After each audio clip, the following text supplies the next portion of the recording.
378 दिन में ऐसा क्या हुआ? टिकैत के बोल बदल गए। अब मोदी को प्रधानमंत्री नहीं राष्ट्रपति बनाना चाहते हैं। हर आंदोलन में विरोध, चुनावों में बीजेपी के खिलाफ, पर असल में क्या मायावती की तरह हो गए हैं टिकैत? क्या राकेश टिकैत की कोई कमजोरी लग गई है मोदी योगी के हाथ, या विरोधियों का हाल देख बदला रुख?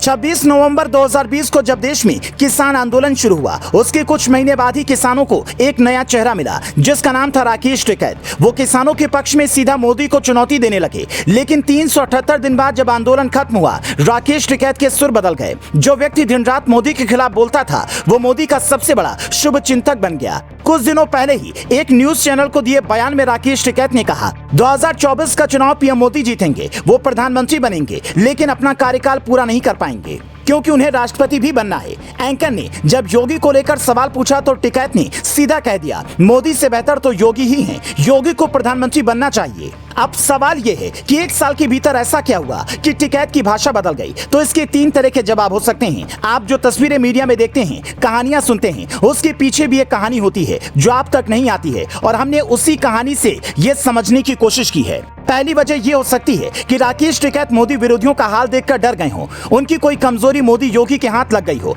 क्योंकि टिकैत के पास करोड़ों की संपत्ति है। आंदोलन की जांच में कई ऐसी बातें पता चली जिस पर सवाल उठे। ऐसे में शायद इसीलिए मायावती वाली रणनीति अपना ली है कि चुनाव में थोड़ा बहुत बोलो, बाकी दिन शांत बैठे रहो। पर यहाँ जनता अब समझदार हो चुकी है।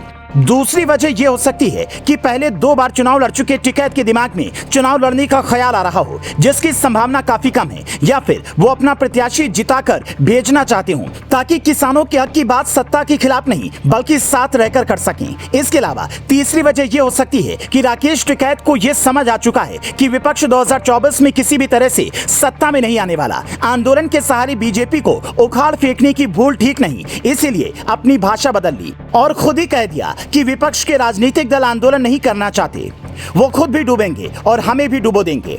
एक बात आपने भी गौर की होगी, राकेश टिकैत जिस किसी भी आंदोलन में पहुंचे, वो आंदोलन एक वाजिब मांग के साथ खत्म हो गया। कृषि कानून पीएम मोदी ने खुद वापस लिए। पहलवानों के धरने में टिकैत के पहुंचने के कुछ दिन बाद ही ब्रजभूषण सिंह के खिलाफ कार्रवाई शुरू हो गई।